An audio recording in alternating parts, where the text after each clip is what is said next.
Vamos continuar nosso passeio e descobrir mais tesouros do Museu do Oratório. Os oratórios de estilo barroco e rococó eram bem característicos dos séculos XVIII e XIX no Brasil. Apresentavam uma grande diversidade de formas, tamanhos e decorações, que variavam conforme as condições financeiras do seu dono.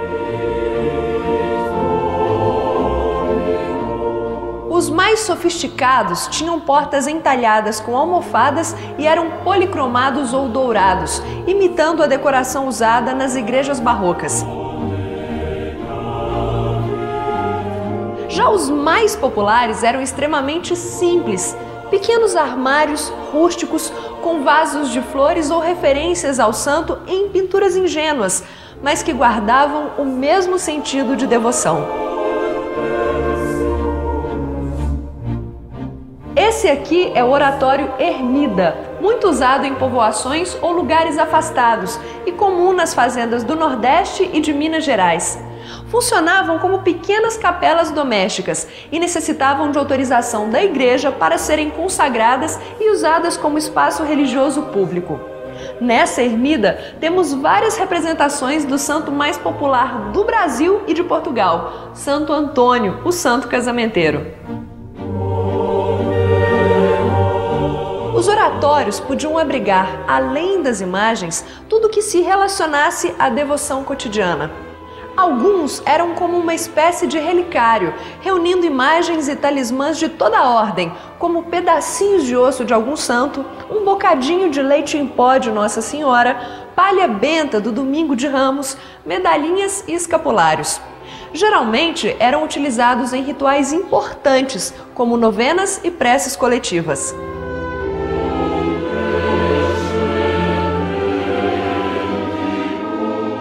Nesta reconstituição de um quarto modesto, podemos ver um oratório de parede junto a um catre com estrado de couro e outros objetos característicos de uma residência do século XVIII.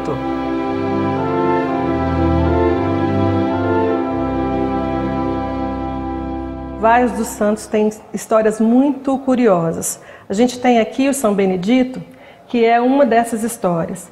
Conta-se que ele era um irmão que trabalhava na cozinha e dentro desse trabalho dele, ele juntava todos os dias o resto dos pães, ia lá fora e doava para os pobres. Um belo dia o superior dele perguntou para ele: onde é que você vai, Benedito? O que você está carregando? Ele falou: flores. Imediatamente o superior pediu para ele: abre então, me mostra o que você tem. E aí ele mostrou, eram flores mesmo que estavam naquele pacote que ele estava levando, que eram pães. Aquilo se tornou como se fosse um milagre. Então esse daqui, que é o santo que a gente tem nesse oratório, é o São Benedito das Flores, exatamente contando essa história e esse momento da vida do santo de São Benedito. Uma parte muito preciosa do acervo, a meu ver, são os oratórios que nós chamamos de fatura negra. São os oratórios feitos por escravos, por descendentes de escravos, onde se vê nitidamente uma mistura, um sincretismo religioso colocado ali de uma forma muito bonita, muito pura e muito verdadeira. Quando eu saio do país com essa coleção, e já o fiz inúmeras vezes, o olhar do estrangeiro para essa parte da coleção é um olhar assim, muito especial, surpresos, extasiados com a criatividade do nosso povo. Decorados com motivos geralmente geométricos ou ligados à natureza, os oratórios afro-brasileiros são bastante ricos em elementos simbólicos. Neles eram colocados vários tipos de imagens, acrescidas de objetos como moedas, terços, quadrinhos de santos, gravuras, colares de candomblé e flores. Há também os oratórios de salão, às vezes com vários santos, que eram assentados em um móvel maior, como uma cômoda, e usados por toda a família. Vamos agora à última etapa de nosso passeio. O primeiro pavimento do Museu do Oratório é dedicado aos oratórios chamados eruditos ou de referência artística, e alguns destaques do acervo.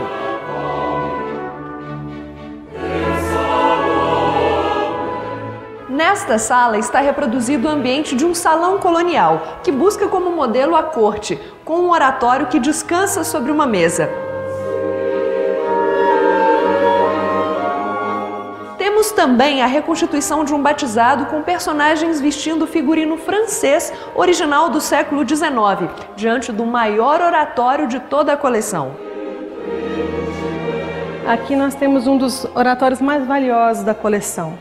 Esses oratórios, eles eram todos trabalhados com madeira brasileira, eram todos recortados e entalhados, e depois eles eram revestidos totalmente em ouro. Esse trabalho depois era feito com uma pintura de fundo e todo traçadinho com esses pequenos recortes que são chamados tratejos. E eles são trabalhados com ouro e depois com um pequeno pulsão, ele é trabalhado com o pulsionné. São duas técnicas que vieram da Itália, que era naquele momento do século XIV, XV, XVI, o lugar onde se mais tratava esse tipo de oratório. As pessoas acreditavam que tudo que vinha de Deus era divino, e tudo que era divino era muito valioso. Portanto, tinha muito ouro, muito trabalho, e tudo era tratado dessa forma. Presume-se que esses oratórios conchas foram produzidos por Francisco Xavier dos Santos, conhecido como Francisco Xavier das Conchas, um artista nascido no Rio de Janeiro no final do século XVIII.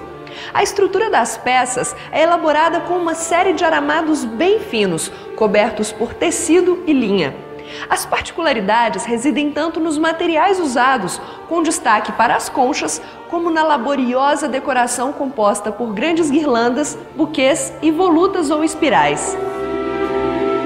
Esses são os oratórios Lapinha. Eles são oratórios popularmente mineiros, executados só aqui em Minas Gerais. Todas essas imagens, elas são feitas com uma rocha chamada calcita, muito branquinha e muito macia. Ela pode ser esculpida e elas eram utilizadas principalmente porque aqui em Minas Gerais a gente não tinha nem o marfim que vinha da Ásia e nem a porcelana que vinha da Europa. Então, para chegar nesse tipo de material, eles usavam essa pedra branca, que podia ser pintada, dourada e policromada. Esses oratórios, então, eles imitam pequenas grutas, por isso são chamadas lapinhas, a lapa, a pequena gruta.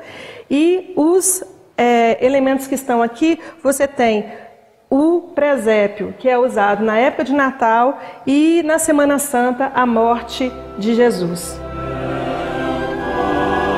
Como destaques dessa área do museu, temos esse oratório de salão que possui em seu interior uma bela pintura atribuída a Manuel da Costa Ataíde. E temos também a imagem de São José de Botas, do século XVIII, atribuída a Antônio Francisco Lisboa, o Aleijadinho.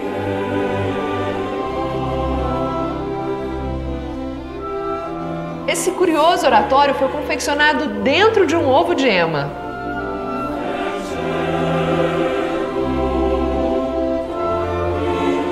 Conhecidos ou não, os artistas que criavam todos esses oratórios executavam um trabalho artesanal longo e paciente, que podia ao mesmo tempo ser identificado com o próprio ato de oração. Para ampliar as condições de acesso ao seu acervo, o Museu do Oratório desenvolve atividades diferenciadas, como o projeto Museu Itinerante, criado em 2003. Essa mostra já cumpriu 2 grandes circuitos em cidades do interior de Minas Gerais e de São Paulo, além de exposições no exterior, em Portugal, França, Itália, Chile, Venezuela, Inglaterra e Estados Unidos. Essas experiências indicam a importância e o reconhecimento internacional da coleção. O Museu do Oratório, além de estar aberto ao público, ele cumpre uma função com vários eventos e atividades culturais. Nós temos um projeto chamado Projeto de Valorização das Manifestações Culturais, que acontece durante o ano, e nesse projeto a gente recebe aqui no museu vários grupos da cidade com trabalhos que têm vínculo com o acervo do Museu do Oratório. A gente faz aqui a coroação de Nossa Senhora, recebe no final do ano as pastorinhas. Na época dos reis, o grupo de reisado vem aqui e na festa junina a gente faz uma quadrilha no adro. E isso tem tornado cada vez mais o museu como um espaço público e afetivamente próximo da cidade. Uma iniciativa interessante que vale a pena conhecer são os concertos no Museu do Oratório.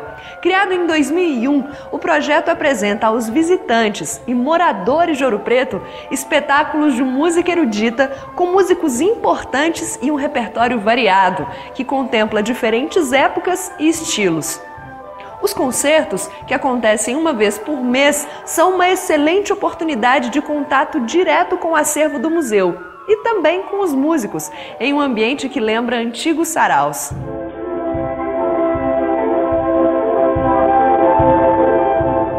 Para finalizar uma visita interessante como essa, só mesmo um passeio pela maravilhosa cidade histórica de Ouro Preto, que tem dezenas de igrejas que dialogam com os oratórios.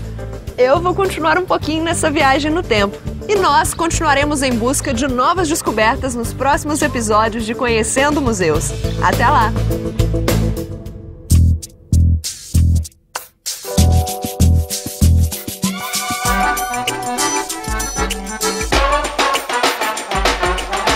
Dinossauro, avião, pororoca, timão. Histórias vou saber quem sou eu. Um jeito de aprender, conhecendo museus.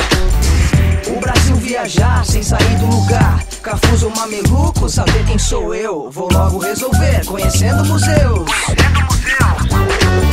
Capivara, Pequi, Opala, Sambaqui. Entender de Minas, saber quem sou eu. Como